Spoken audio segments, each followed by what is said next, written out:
매튜 에먼스라고 하는 미국의 전 국가대표 사격 선수가 있습니다. 이 선수에게 있었던 일인데요. 때는 2004년 아테네 올림픽이었습니다. 남자 50m 소총 3자세 결선입니다. 이제 최후의 한 발을 남겨두었습니다. 그는 2위와 3점 차로 넉넉히 앞서며 금메달을 향해 상당히 유리한 고지에 있었습니다. 그의 표적을 향해 정중앙을 맞히지 않아도 상관없었습니다. 그냥 표적을 맞추기만 해도 금메달이었습니다. 평소처럼 하면 되는 일이었습니다.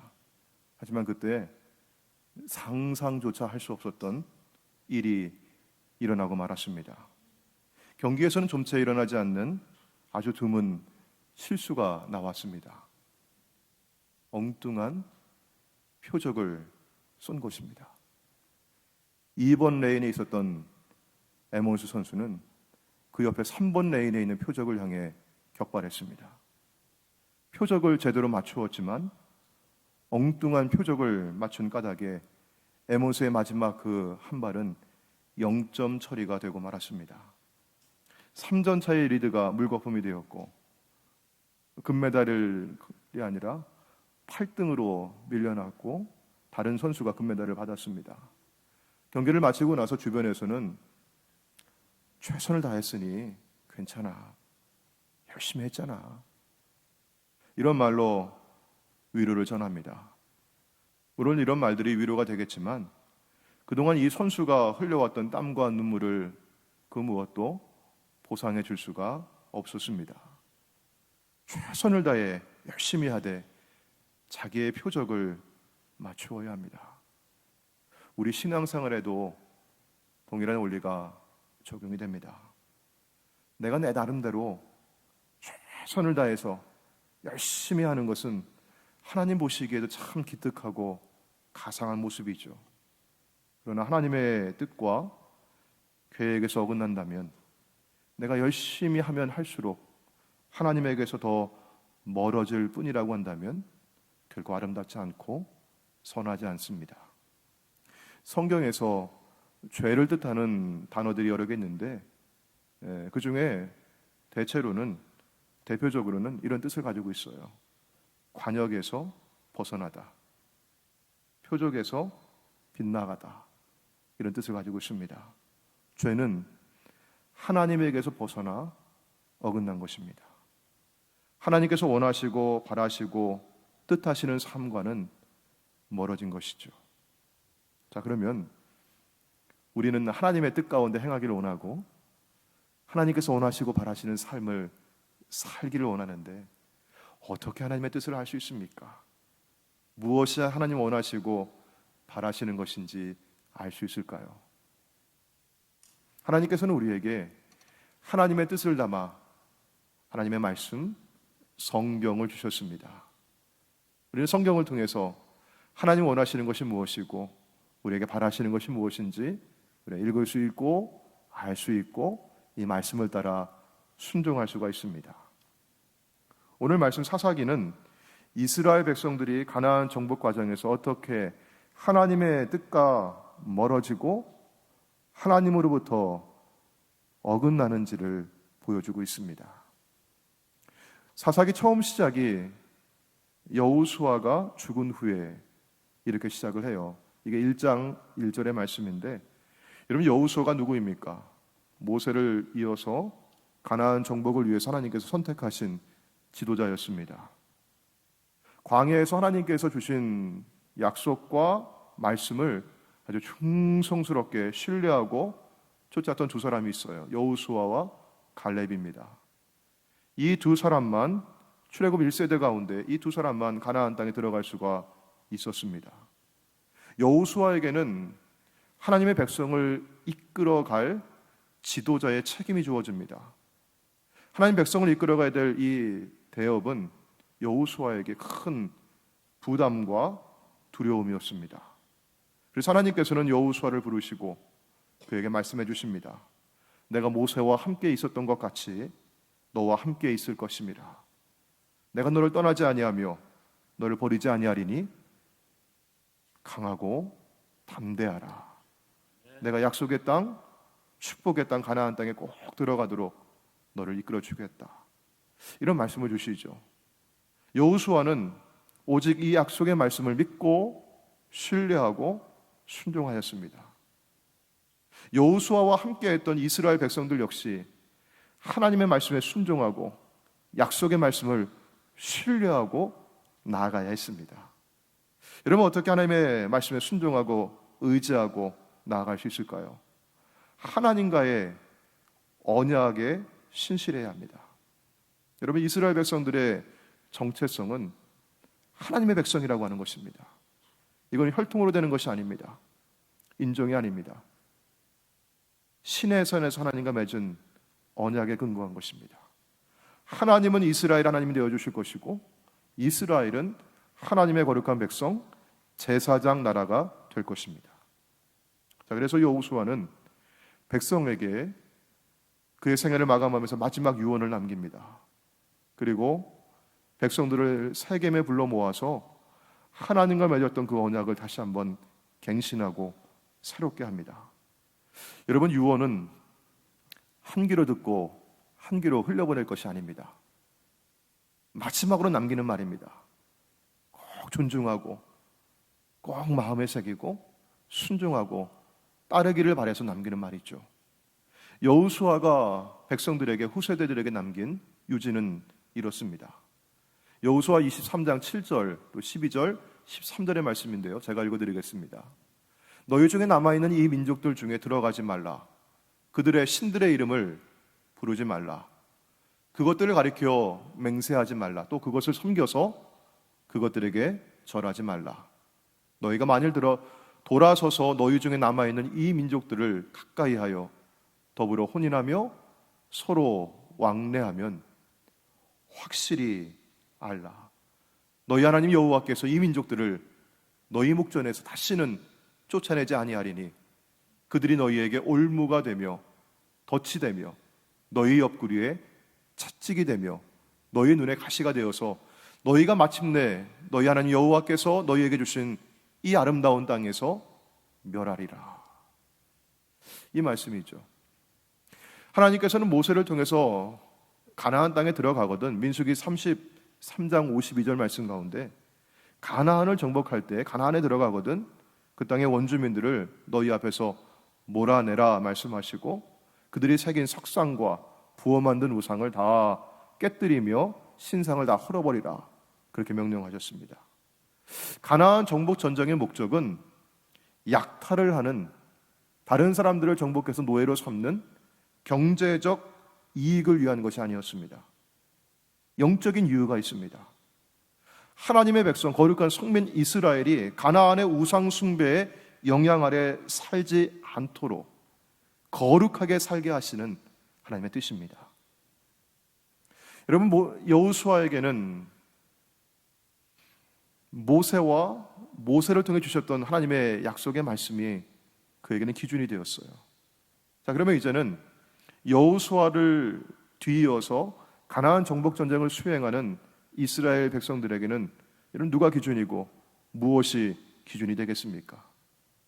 여호수아가 남긴 이 말씀과 여호수아가 함께 맺었던 새롭게 맺은 이 언약이 그들의 기준입니다. 이 기준에 비추어서 성실하게 잘하면 잘했다 칭찬을 받는 것이고 이 기준에 비추어서 흠이 있고 어긋나고 못하게 되면 책망을 받는 것입니다.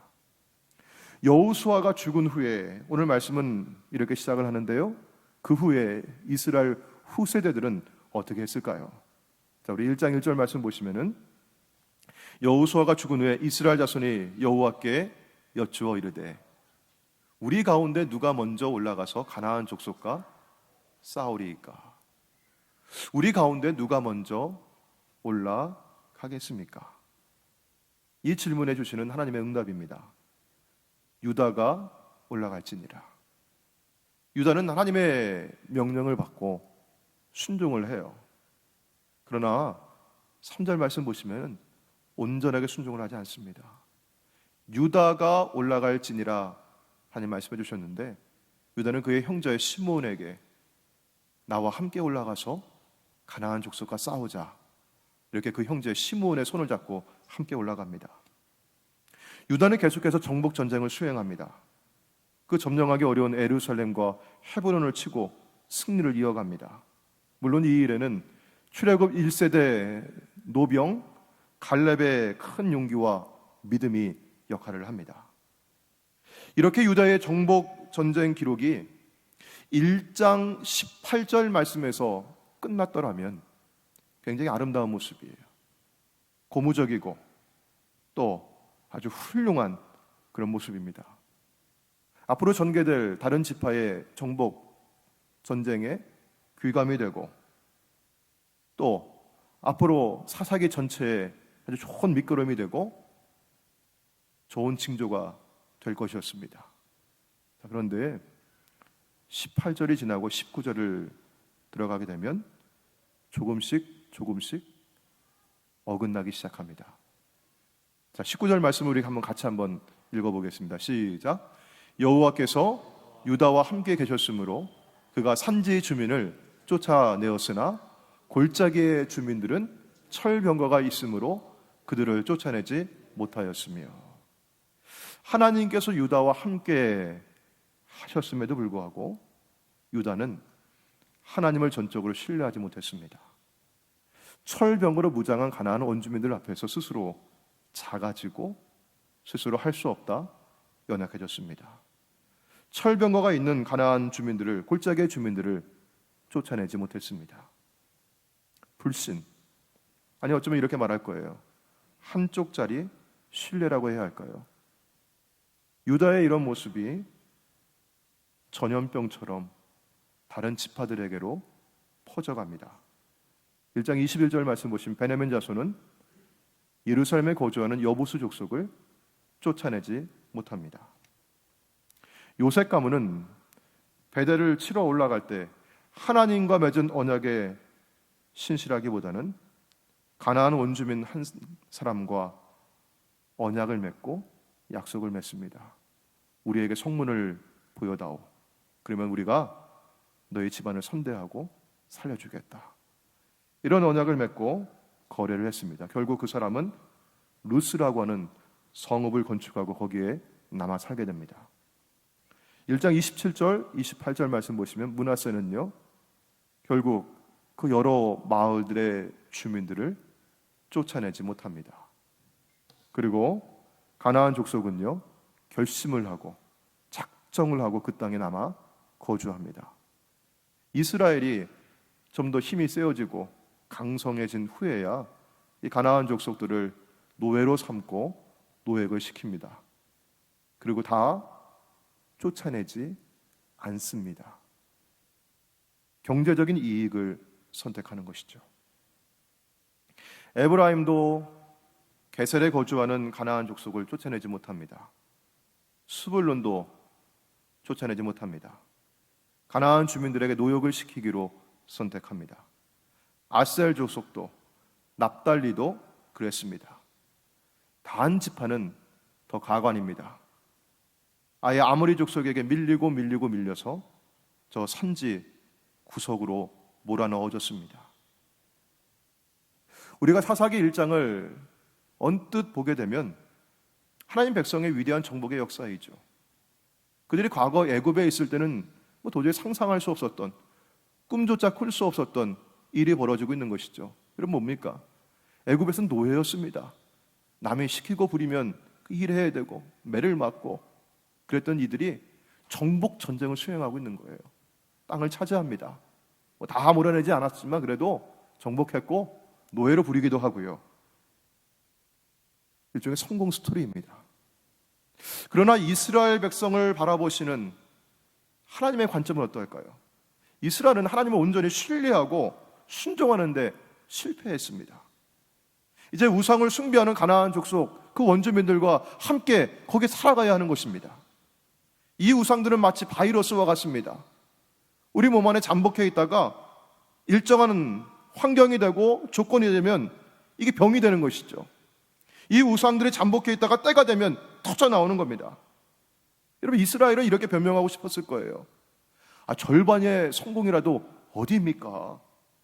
우리에게도 피치 못할 사정이 있었다고요. 우리에겐 철병거가 없는데 그 가나안 골짜기의 주민들에게는 철병거가 있어서 우리가 어떻게 이렇게 맞서서 감히 싸워 이길 수가 없었어요. 하지만 나중에는 우리가 힘이 세져가지고 그들을 굴복시켰고 노예로 부리면서 잘 단속하지 않았습니까? 합리적인 선택이었습니다. 경제적으로 우리에게 큰 이득이 되었습니다.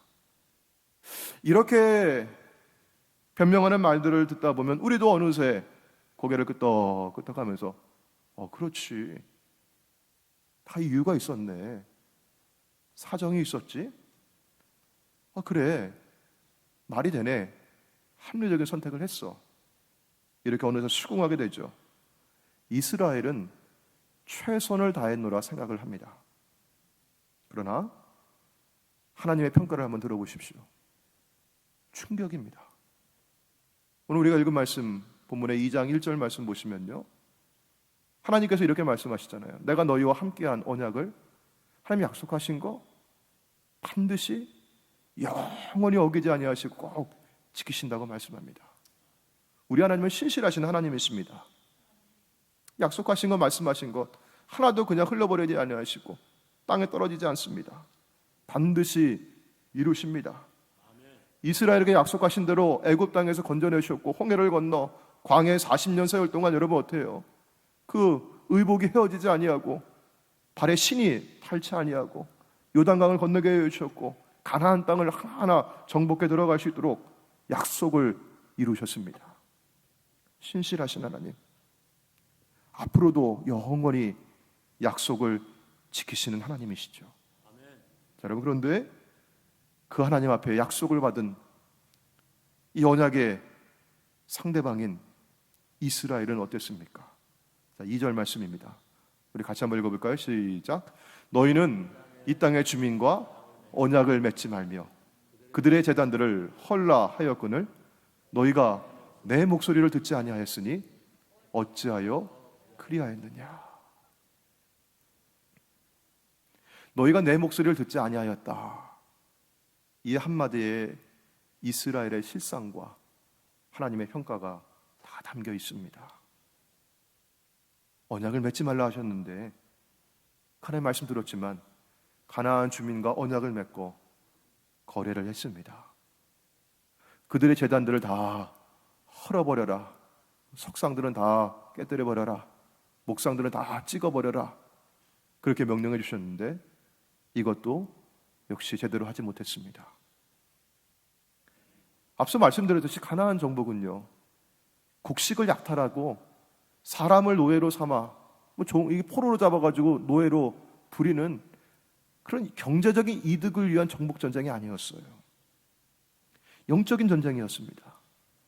하나님께서 명령하신 가나안 정복의 목적은 하나님의 백성이, 거룩한 하나님의 백성이 가나안의 우상으로부터 물들지 아니하고 청결하게 자신을 지켜서 성결하게 하나님과 맺은 언약을 충실하게 지키며 살도록 하는 것이었습니다. 하나님의 백성의 삶 속에는 하나님과 우상이 함께 할 수 없다고 하는 뜻이죠.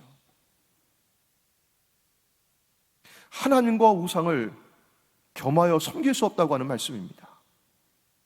하지만 이스라엘은 순종하는 듯이 보였으나 온전한 순종이 아니라 반쪽짜리 순종을 하였습니다. 완전히 거절하지는 않았어요. 하지만 온전하게 순종하지도 않았습니다. 사사기 1장에서는 이스라엘의 가나안 주민들을 몰아내지 못하였다. 우리에게 힘이 부족했습니다. 철병거가 없었습니다.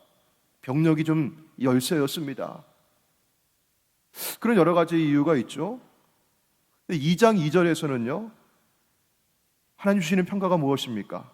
너희가 내 목소리를 듣지 아니하였다. 하지 않았다고 하는 것입니다. 자, 그 결과는 무엇일까요? 자, 우리 2장 3절 말씀입니다. 그러므로 내가 또 말하기를 내가 그들을 너희 앞에서 쫓아내지 아니하리니. 여러분, 가나안 정복은요, 우리의 힘과 우리의 능력과 우리의 군사력으로 이루어지는 일이 아니었습니다. 하나님께서 행하시는 일이었고, 우리는 내가 순종하면 하나님께서 일하시고 하나님께서 싸우시고 하나님께서 역사하십니다. 하나님께서 쫓아내시는 거예요. 여러분, 우리 인생을 돌아볼 때도 그렇지 않습니까? 오늘 내가 여기까지 있는 것 내 힘도 아니었고 내 능력도 아니었고요. 오늘 우리 교회가 43년의 역사 가운데 지금 캐롤톤에서 함께 이렇게 예배하는 것도 우리의 힘이 아니었습니다. 하나님께서 우리와 함께 해주셨고 하나님께서 우리 앞서 일하시고 역사하셨습니다. 우리는 순종할 따름입니다. 자, 그런데 순종하지 아니하니 여러분, 어떤 일이 벌어집니까? 우상이 우리 옆구리에 찌르는 가시가 되어 우리에게 상처를 주고 고통을 줍니다. 올무가 됩니다. 이 말씀은 우상 숭배가 무엇이고 그 결과가 무엇인지를 분명하게 말씀해 줍니다. 우상은 올무입니다. 우리 앞에 덫을 놓고, 여러분 짐승을 잡을 때도 덫을 놓기도 하잖아요. 그 덫을 놓으면서 여러분 아무것도 안 하고 그냥 덫만 놓으면 안 되잖아요. 여러분 거기다 뭐 놓습니까? 그 짐승이 좋아할 만한 거기에 뭐 곡식을 넣고 과일을 넣고 고기 덩어리를 넣고 덫을 놓는 거죠. 마귀는 우리 앞에 덫을 놓고요, 우리가 좋아할 만한 거 있잖아요. 제가 좋아할 만한 게 있거든요. 그걸 그 앞에 놓는 거예요. 그리고 거기에 미혹되고 거기로 향해서 발걸음이 옮겨지면 결국은 어떻게 돼요? 함정에 빠지게 되고, 함정에 빠지면 제가 몸을 움직일 수 없을 때 마귀는 와가지고 제 몸을 꽁꽁 묶고 제 영을 묶어서 마귀의 종, 죄의 노예로 삼습니다. 이거 바로 죄의 노예가 된 인간의 상태이죠. 여호와의 사자가 이 말씀을 전했을 때 이스라엘 백성들의 반응은 어땠을까요? 여러분 어때요? 죄의 노예가 되겠다고 하신, 너희 옆구리에 찌르는 가시가 되겠다, 올무가 되겠다, 내가 쫓아내지 않겠다, 여러분 그러시니까 여러분 그 반응이 뭐겠습니까? 자, 우리 4절 말씀 같이 한번 읽어보겠습니다. 시작. 여호와의 사자가 이스라엘 모든 자손에게 이 말씀을 이르매 백성이 소리를 높여 운지라.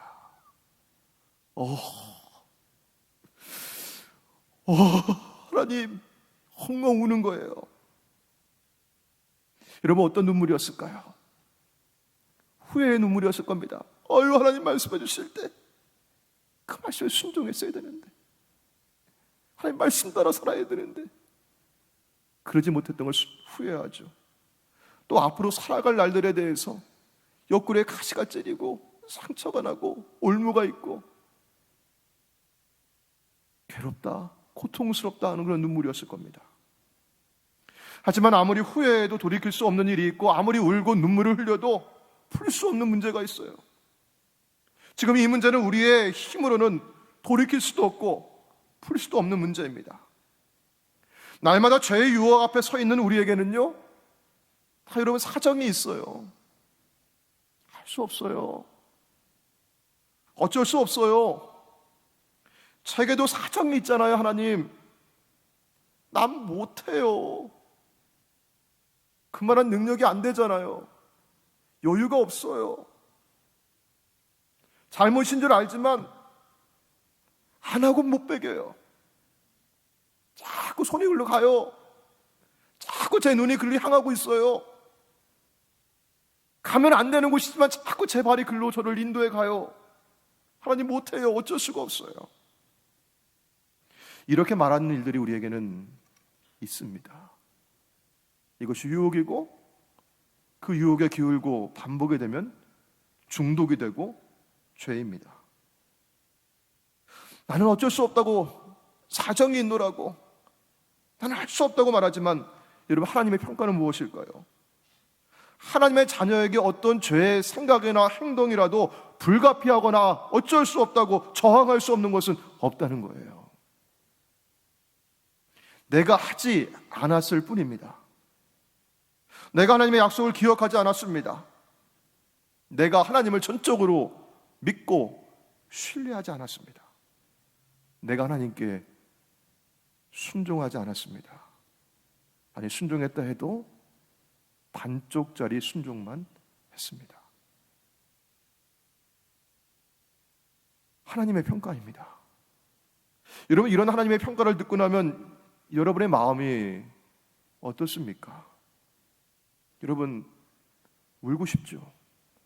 후회도 나고 마음이 심히 아프기도 하죠. 하나님께서는 목사님의 설교를 통해서도, 혹은 기도하는 중에 마음의 감동을 통해서도, 혹은 어떤 사건을 통해서도, 그리고 우리 속회로 모였을 때 함께 말씀 나누고 기도하는 중에도 우리 마음을, 우리의 이 양심을 망치로 치듯이 쾅쾅 그렇게 깨우치고 때리는 일이 있어요. 그럴 때는 마음이 굉장히 후회스럽기도 하고 마음이 심히 아프기도 해요. 하지만 여러분, 한편으로는 또 어떤 마음이 듭니까? 굉장히 섭섭하고 서운한 마음도 들고요. 하나님 내 마음도 몰라주셔요. 나도 괴롭고 힘들다고요. 그런데 어쩔 수 없잖아요. 할 수 없잖아요. 그럼 눈물이 나죠. 남들 앞에 그 눈물을 들킬 수 없으니 뒤돌아서서 저 구석진 곳에 가가지고 엉엉 울잖아요. 근데 울어도 못하는 일이 있어요. 눈물 많이 흘려도 내가 해결할 수 없는 문제가 있어요. 하지만 내가 할 수 없는 이 일을 나를 위해서 해주신 분이 계십니다. 내 눈에 흐르는 눈물을 닦아주시는 분이 계셔요. 십자가에 달리신 예수 그리스도이십니다. 우리가 믿는 하나님은 거룩하시고 정의로우신 하나님이셔요. 여러분, 거룩하다 정의롭다고 하는 말씀은요, 악을 용납할 수 없다는 거예요. 악과 함께 동거할 수가 없어요. 죄를 눈 감아 주실 수가 없어요. 거룩하신 하나님은, 정의로우신 하나님은 죄를 벌하셔야만 합니다. 죄의 삭은 사망입니다. 하지만 동시에 우리 하나님은요, 자비로우시고 은혜로우시고 사랑이 풍성한 하나님이셔요. 우리를 향하는 하나님의 이 사랑은 신실하시고, 하나님의 자녀들에게 복을 주시겠다고 하는 그 언약은, 그 약속은 반드시 이루셔야만 하는 하나님이십니다. 자, 그러면 이러면 이게 딜레마가 되잖아요. 곤란하잖아요. 이거 풀 수가 없잖아요. 이게 죄를 미워하시는 거룩하신 하나님은 나를 어떻게 하셔야겠습니까? 내가 죄인인데, 내가 하나님 말씀에 거절하였고 하나님과 등 돌리고 내가 그렇게 살아왔는데 나를 벌주시고 사망에 넘겨서 나를 포기하셔야만 할까요? 그러면 나를 하나님의 자녀라고 그렇게 선택하시고 불러주시고 내가 너를 사랑한노라고, 내가 너와 함께 하겠노라고 사랑과 은혜를 약속하신 그 하나님의 신실하심은 어떻게 되는 건가요? 그렇다고 나의 죄를 그냥 눈 감아주시고 굴복하셔야만 하시는 건가요? 그러면 하나님의 거룩하심, 하나님의 의로우심은 어떻게 되나요? 만약 하나님이 그러시다면 하나님은 하나님 아니시잖아요. 사도 바울의 입에서 나왔던 그 탄식이 제 입에서도 나옵니다. 오라, 나는 곤고한 사람이로다. 이 사망의 몸에서 누가 나를 건져내랴. 그리고 곧 이어서 사도 바울이 했던 감탄이, 감사의 고백이 또 나오죠. Thanks be to God. 우리 주 예수 그리스도로 말미암아 하나님께 감사하노라. 십자가 위에서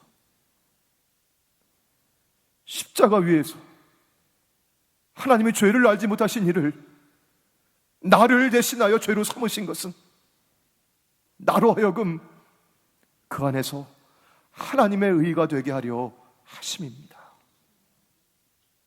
하나님의 말씀을 거절하고 듣지 아니하였고 하나님과 멀리 떨어져 죄 아래 살았던 나를, 여러분, 그 나에게, 그 백성에게, 우리에게 부으셔야 될 하나님의 진노를 십자가 위에서 그 아들에게 부으셨습니다. 죄가 처벌이 되었습니다. 하나님의 아들이 나를 대신해서 정죄를 당하셨습니다. 그리고 하나님의 정의가 만족이 되었습니다. 하나님은 그 아들 안에서 이제 나를 보십니다. 더 이상 죄 아래, 율법 아래 있는 내가 아닙니다. 그리스도의 십자가에서 흘리신 그 보혈 안에 감싸져 있는 나를 보십니다. 그리고 나를 받아주시고 나를 용서해 주십니다. 그렇게 해서 하나님의 사랑과 하나님의 신실하심이 만족이 됩니다. 바로 그 십자가 위에 이 예수를 하나님이 그의 피로써 믿음으로 말미암는 화목제물로 세우셨습니다. 이는 하나님께서 길이 아주 오래 참으시는 중에 전에 지은 모든 죄를 다 간과하심으로 그리스도의 피로 덮어주심으로 자기의 의로우심을 나타내려 하시고 또한 예수 믿는 저와 여러분을 의롭다 하려 하심입니다. 그리스도께서 십자가에서 이루신 이 복음이 없다면, 십자가의 복음이 없다면 우리는 아무리 울어도, 아무리 눈물을 많이 흘려도 죄의 짐과 지옥의 형벌에서 벗어나지 못하고 구원받지 못합니다. 섭섭한 마음, 후회하고 탄식하는 마음만이 아니라 섭섭한 마음, 서운한 감정, 쓴뿌리를 마음에 가지고 살아갈 수밖에 없습니다. 하나님의 아들 예수님께서 내 눈에 눈물을 닦아주십니다. 그리고 말씀해 주십니다. 아들아, 딸아, 내가 너의 무거운 짐을 지고 너의 수고를 담당하였노라. 내가 내 눈에 눈물을 닦아주리니 죄의 올무에서 놓여 자유하라. 오늘 이 말씀이 저와 여러분에게 주시는 주님의 음성입니다.